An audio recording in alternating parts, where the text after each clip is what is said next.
Following the replacement of a laptop system board, the user experiences poor Wi-Fi connectivity and low signal strength.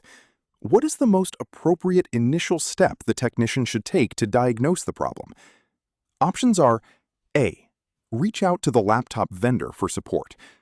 B. Check the seating of the antenna leads. C. Power cycle the wireless router. D.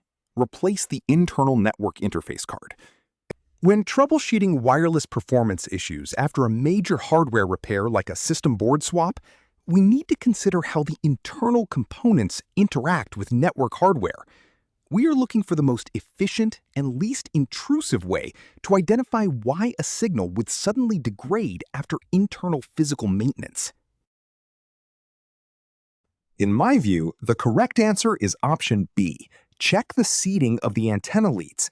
During a motherboard replacement, those small antenna wires that attach to the wireless network interface card are easily bumped or detached.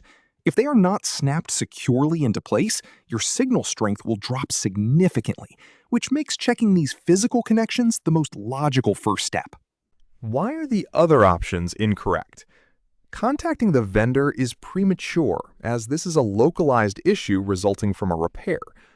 Power cycling the router is unlikely to solve a physical problem inside the laptop, and replacing the network card is an unnecessary expense when the issue is likely just a loose cable.